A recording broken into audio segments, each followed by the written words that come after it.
G'day guys and welcome to episode 8 of Big Blue. I'm making this little intro just to apologise for the randomness of the next few videos. I've just been taking lots of little bits of footage from here and there of everything I've been doing to the car and just throwing it all together to make 15 minutes worth of video for you guys.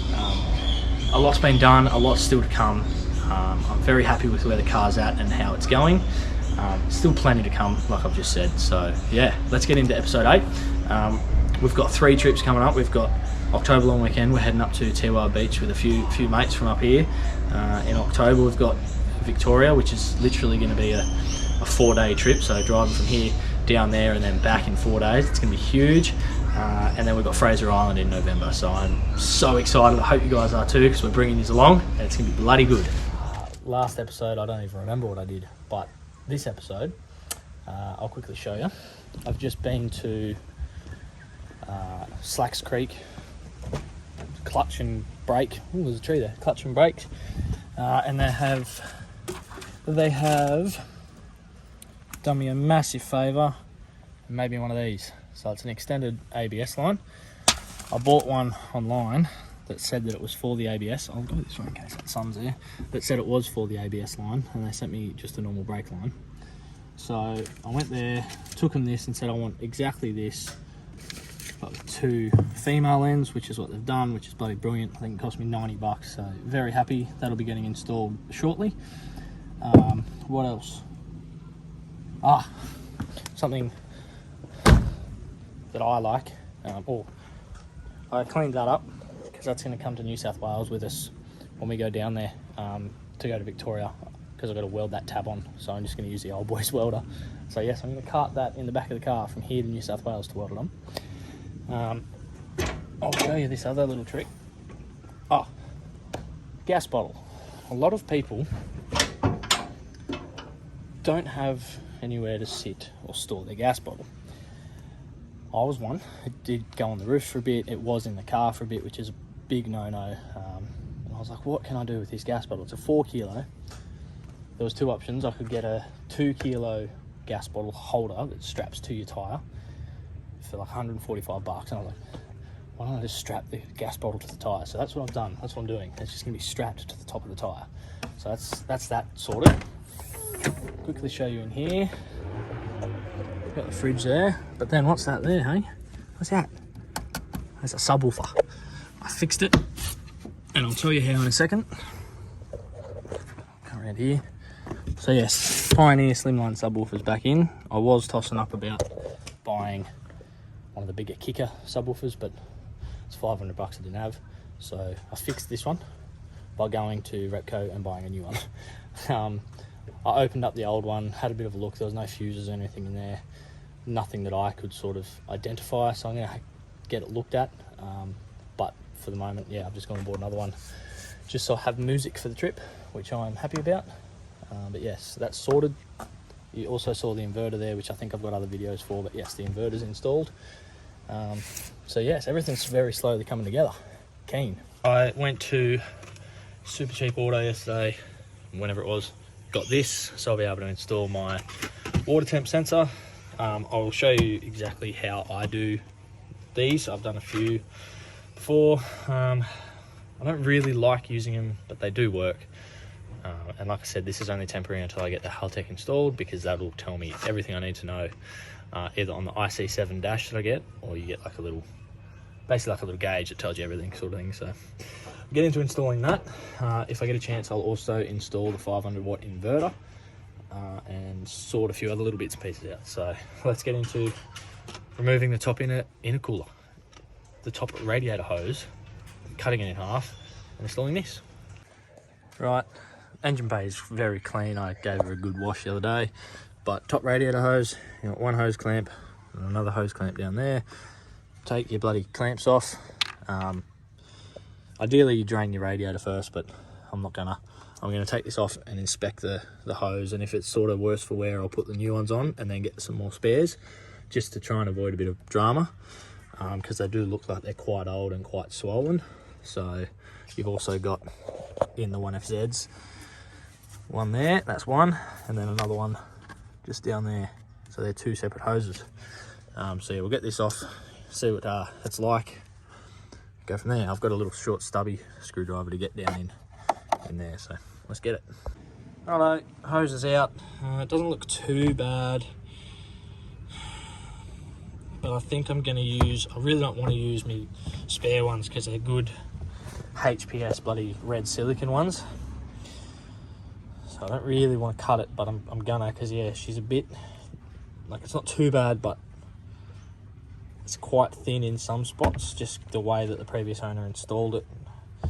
So I think, yeah, I will get the spare ones and cut it, and I'll just have to get another spare one. I could go to Super Cheap and get another one of those and cut, but I'll just use the red ones for the moment, because I do want to get blue ones. I want to have everything incorporated in the car being blue, so I'll get the red one, cut the red one to fit that. Let's go. So as you can see there, all HPS, really good quality. It was quite expensive. It came from America. All your heater hoses, radiator hoses as well. So there's the one I'll be cutting to install that about there, just like that. And I will use the good clamps rather than the cheap SAS ones that they give you. So yeah, let's do that. Right, so just like that, I cut that much out, which is just about the same as the center of the adapter. If you had cut any more, any less, it probably wouldn't have worked. If you want it to be very roughly as close to the original as possible. I've also installed it in a way that the sender, once it's in there, won't foul on anything, and these hose clamps I can get to without having to remove anything like battery boxes. So yeah, we'll go and put that in, install that. I think I will install these ones as well, just so it all matches up and it's all new. And I will just carry these heater hoses with me in case one blows, just because it's a bit more of a pain in the ass to replace them all. So I'll just carry them, and if one blows, I'll replace it. But yes, go and put this in, go and put those in, and install the sender and install the unit. So it's sitting on the dash still, but yeah, go put that in. And that's her installed with the temp sender as well. I used a little bit of Loctite 567 just to seal that thread up. If you don't have any of that, I'm not too sure what you could use. Maybe any old thread sealant really. I did have a bit of hydraulic stuff in there, but it said that it might attack some plastics, so that's a plastic tank. I didn't want to put it in there just in case anything happened, so a bit of that, bloody beautiful. But yeah, so now I'll throw the battery box back in because I had to remove it to undo the old hose clamp. Put the battery box back in, wire that up, away we go. Do the bottom hoses.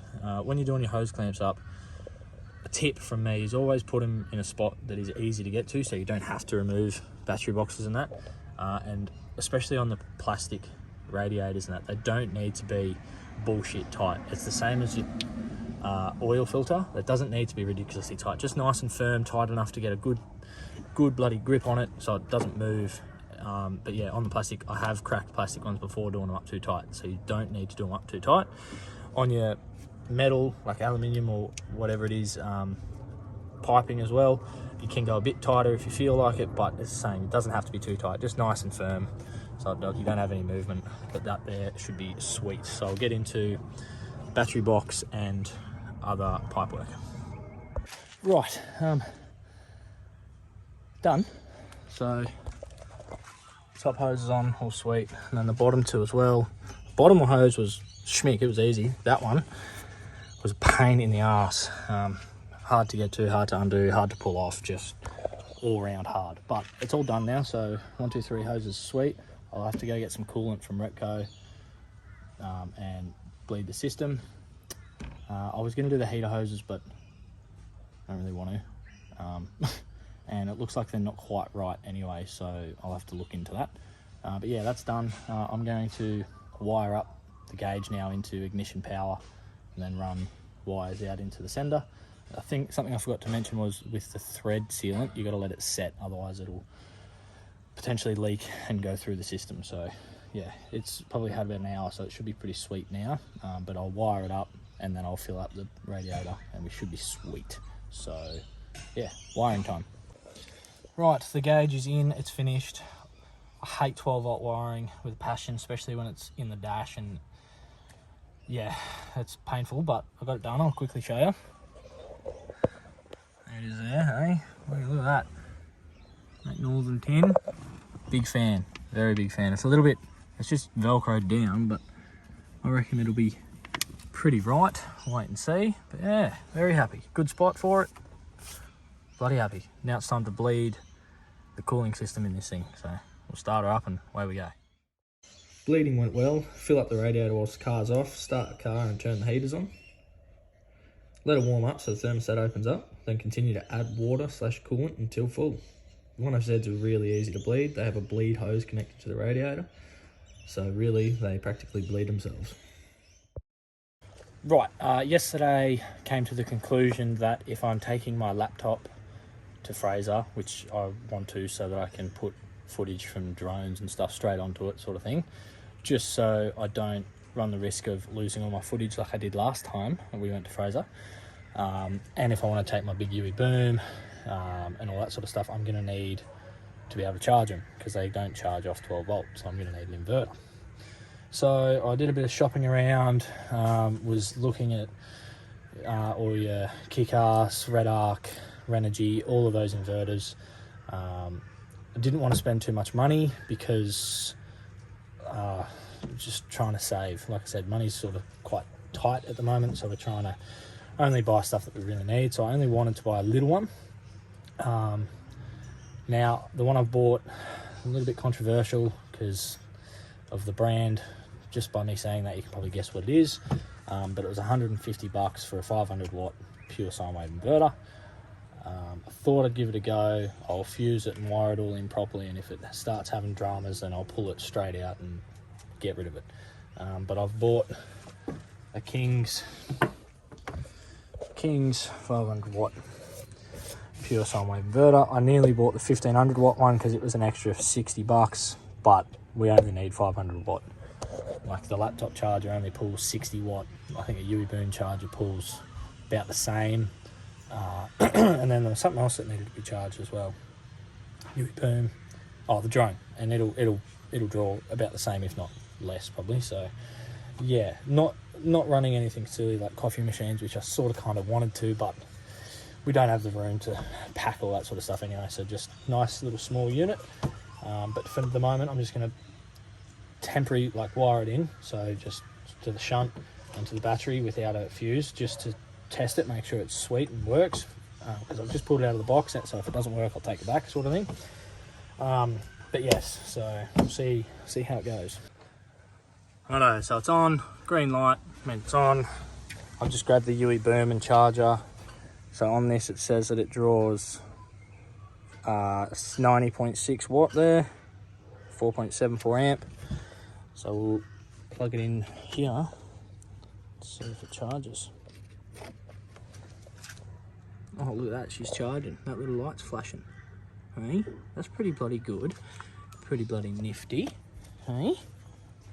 I'll get the, see if this 41 watt, 3, so it's drawing, I don't know if the fridges are on either. Anyway.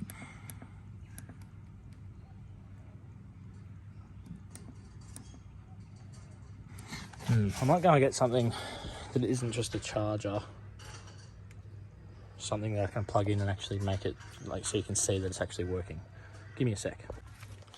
Right, I couldn't find anything that was under 500 watt in the shed. A little jigsaw was like 700 watt and whatnot. So I just bought up the app for the UE boom, so UE boom ears or whatever it's called, and it is charging. So I thought that this was a solid light when it charged, but apparently not.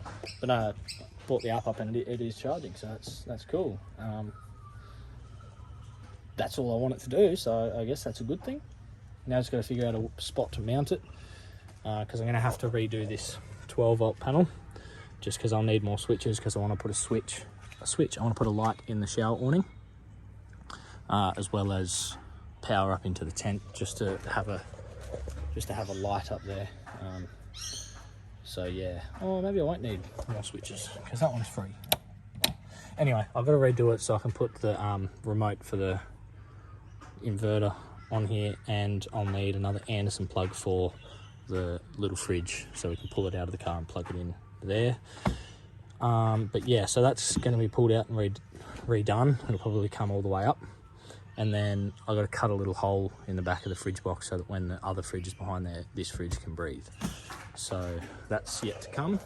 But yes, happy. We'll see how it goes, and I'll let you know. So, beauty.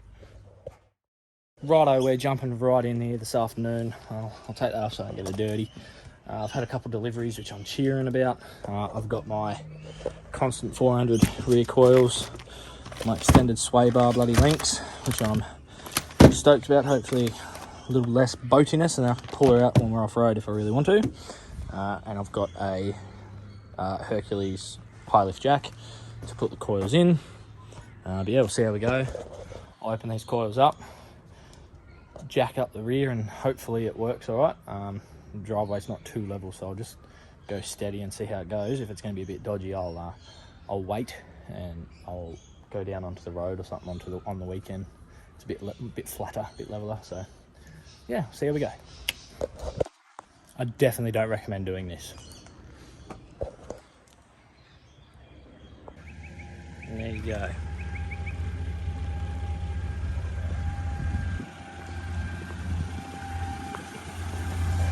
Nice. Right, so I'm under the car, obviously, trying to put this front sway bar in. And I've just come to the realisation that one of the mounts on the front diff is snapped off. So on this side you've got there, which this side of it would go to, something like that. Yeah, something like that, I don't know. And then this one, I didn't even notice. Oh, look at that. That's where it's supposed to go, up in there. It's broken, so it's just turned into a much bigger job. I can either weld it myself, I'll take it to someone to get welded. So, fun times ahead. Beautiful. Very beautiful.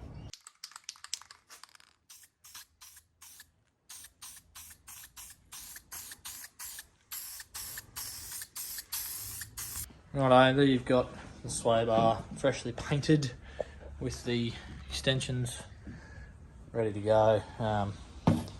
That's the mount that has snapped off the diff, so that'll be getting re-welded on at Elliston when we go there. But yeah, she's looking fresh. Right, thanks for watching, guys. That's a wrap for episode 8. Didn't get as much done as I sort of would have wanted to, but a few little jobs done and slowly come along.